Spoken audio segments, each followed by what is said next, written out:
পতঞ্জলির ভুল বিজ্ঞাপন নিয়ে সুপ্রিম কোর্টের তলব। সশরীরে হাজিরা দিলেন যোগগুরু রামদেব।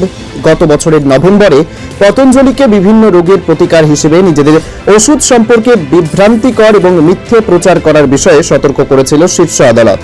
জরিমানা হতে পারে বলেও মৌখিকভাবে জানানো হয়েছিল।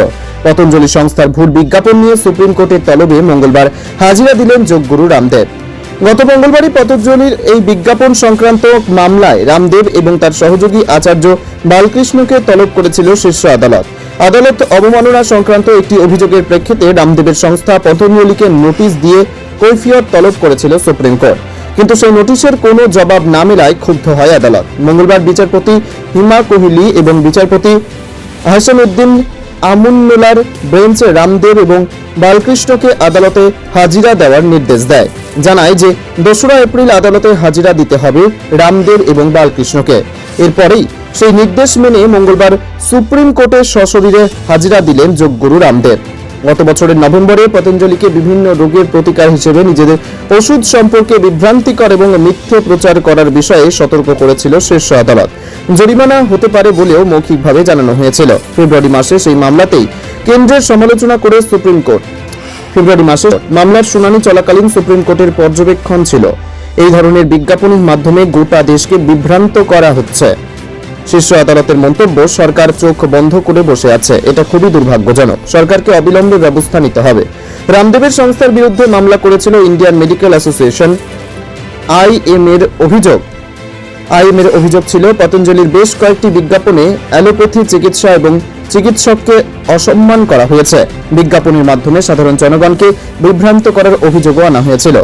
অভিযোগ ছিল কোভিড প্রতিরোধী না হওয়া সত্ত্বেও শুধু করোনিল কিট বিক্রি করে 250 কোটি টাকার বেশি মুনাফা করেছিল রামদেবের পতঞ্জলি, আর তার জন্য বিভ্রান্তিকর এবং মিথ্যে বিজ্ঞাপনী প্রচার চালানো হয়েছিল বলে অভিযোগ ছিল আইএমএ এর। গত বছরের নভেম্বরে মামলাটির শুনানির সময় সুপ্রিম কোর্ট তার পর্যবেক্ষণে জানিয়েছিল, বিভ্রান্তিকর এবং মিথ্যে বিজ্ঞাপনী প্রচার বন্ধ না করলে পতঞ্জলি আয়ুর্বেদ সংস্থাকে জরিমানার মুখে পড়তে হবে। ফেব্রুয়ারি মাসে শীর্ষ আদালত পতঞ্জলিকে সমস্ত বৈদ্যুতিন মাধ্যমে এবং সংবাদপত্রে সমস্ত ভুয়ো বিজ্ঞাপন বন্ধ করার নির্দেশ দিয়েছিল। একই সঙ্গে পতঞ্জলির বিজ্ঞাপন নিয়ে শীর্ষ আদালতের সমালোচনার মুখে পড়েছিল কেন্দ্রীয় সরকারও। গত 27শে ফেব্রুয়ারির শুনানিতে শীর্ষ আদালতের মন্তব্য ছিল, সরকার চোখ বন্ধ করে বসে আছে। এটা খুবই দুর্ভাগ্যজনক। সরকারকে অবিলম্বে ব্যবস্থা নিতে হবে।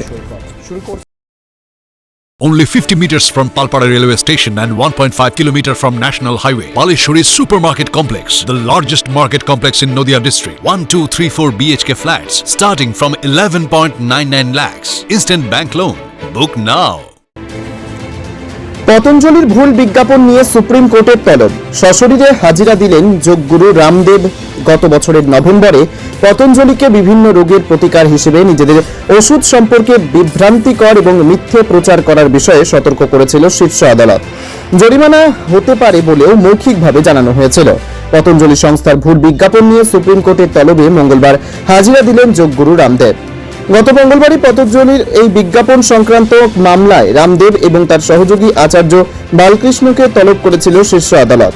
আদালত অবমাননা সংক্রান্ত একটি অভিযোগের প্রেক্ষিতে রামদেবের সংস্থা পতঞ্জলিকে নোটিশ দিয়ে কৈফিয়ত তলব করেছিল সুপ্রিম কোর্ট, কিন্তু সেই নোটিশের কোনো জবাব না মেলায় ক্ষুব্ধ হয় আদালত। মঙ্গলবার বিচারপতি হিমা কোহলি এবং বিচারপতি হাসানুদ্দিন আমুন্নুলার বেঞ্চ রামদেব এবং বালকৃষ্ণকে আদালতে হাজিরা দেওয়ার নির্দেশ দেয়।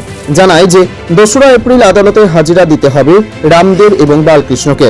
এরপরেই সেই নির্দেশ মেনে মঙ্গলবার সুপ্রিম কোর্টে সশরীরে হাজিরা দিলেন যোগগুরু রামদেব।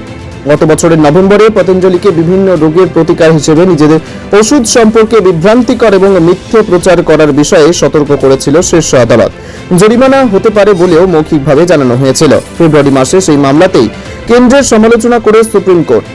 ফেব্রুয়ারি মাসে মামলার শুনানি চলাকালীন সুপ্রিম কোর্টের পর্যবেক্ষণ ছিল এই ধরনের বিজ্ঞাপনের মাধ্যমে গোটা দেশকে বিভ্রান্ত করা হচ্ছে। শীর্ষ আদালতের মন্তব্য, সরকার চোখ বন্ধ করে বসে আছে। এটা খুবই দুর্ভাগ্যজনক। সরকারকে অবিলম্বে ব্যবস্থা নিতে হবে। রামদেবের সংস্থার বিরুদ্ধে মামলা করেছিল ইন্ডিয়ান মেডিকেল অ্যাসোসিয়েশন। আইএম এর অভিযোগ ছিল পতঞ্জলির বেশ কয়েকটি বিজ্ঞাপনে অ্যালোপ্যাথি চিকিৎসা এবং চিকিৎসককে অসম্মান করা হয়েছে। বিজ্ঞাপনের মাধ্যমে সাধারণ জনগণকে বিভ্রান্ত করার অভিযোগও আনা হয়েছিল। অভিযোগ ছিল কোভিড প্রতিরোধী না হওয়া সত্ত্বেও শুধু করোনিল কিট বিক্রি করে 250 কোটি টাকার বেশি মুনাফা করেছিল রামদেবের পতঞ্জলি, আর তার জন্য বিভ্রান্তিকর এবং মিথ্যে বিজ্ঞাপনী প্রচার চালানো হয়েছিল বলে অভিযোগ ছিল আইএমএ এর। গত বছরের নভেম্বরে মামলাটির শুনানির সময় সুপ্রিম কোর্ট তার পর্যবেক্ষণে জানিয়েছিল, বিভ্রান্তিকর এবং মিথ্যে বিজ্ঞাপনী প্রচার বন্ধ না করলে পতঞ্জলি আয়ুর্বেদ সংস্থাকে জরিমানার মুখে পড়তে হবে। ফেব্রুয়ারি মাসে শীর্ষ আদালত পতঞ্জলিকে সমস্ত বৈদ্যুতিন মাধ্যমে এবং সংবাদপত্রে সমস্ত ভুয়ো বিজ্ঞাপন বন্ধ করার নির্দেশ দিয়েছিল। একই সঙ্গে পতঞ্জলির বিজ্ঞাপন নিয়ে শীর্ষ আদালতের সমালোচনার মুখে পড়েছিল কেন্দ্রীয় সরকারও। গত 27শে ফেব্রুয়ারির শুনানিতে শীর্ষ আদালতের মন্তব্য ছিল, সরকার চোখ বন্ধ করে বসে আছে, এটা খুবই দুর্ভাগ্যজনক, সরকারকে অবিলম্বে ব্যবস্থা নিতে হবে। নদিয়া জেলার সবথেকে বড় বিল্ডার্স চাকদার মা মনসা বিল্ডার্স রড ও সিমেন্টের পাইকারি ও খুচরো বিক্রেতা। মা মনসা বিল্ডার্স, পদ্মবিলা, চাকদা, নদিয়া। রড কেনাকাটায় থাকছে ডিসকাউন্ট অফার। মা মনসা বিল্ডার্স। নদিয়ার সবথেকে বড় English medium school JRS public school প্রায় 35 বিঘা জমির ওপর গড়ে উঠেছে বিশাল ক্যাম্পাস। নার্সারি থেকে শুরু করে উচ্চ মাধ্যমিক, ITI college, law college, BEd college ভর্তি চলছে। JRS public. আপনি কোথায় ইনভেস্ট করবেন, কেন করবেন বুঝতে পারছেন না তো? সঠিক গাইডলাইন পেতে আজই আসুন নদিয়ার চাকদাতে নিবেদিতা প্রাইভেট লিমিটেডে। Nivedita private limited, marketing and distribution service. Balcony বা সিঁড়ির রেলিং, মডিউলার কিচেন বা ড্রয়িং রুম, এক কথায় আপনার স্বপ্নের বাড়িকে করে তুলুন আরো সুন্দর। Chakdaha ply centre, gorgeous look বা কোয়ালিটি সবে 3 নম্বর 1 Chakdaha ply centre. Chakdaha ply centre, KBM, Chakdaha, Nadia. হোমওয়ার্কটা করেছো? হ্যাঁ স্যার। এ বাবা, ভুল করেছো কেন? চোখে কেমন ঝাপসা দেখছি, লিখতে আর পড়তে খুব সমস্যা হচ্ছে। চাকদার মডার্ন অপটিক্স থেকে ভালো চোখের ডাক্তার দেখিয়ে নাও। প্রতিদিন প্রকৃত চোখের ডাক্তার ও দৃষ্টি বিশেষজ্ঞ মডার্ন অপটিক্স চাকদহে। স্যামসাং, জিও, রিয়েলমি, নদিয়ার একমাত্র অথরাইজড ডিস্ট্রিবিউটর ঘোষ কমিউনিকেশন, থানার মোড়, চাকদা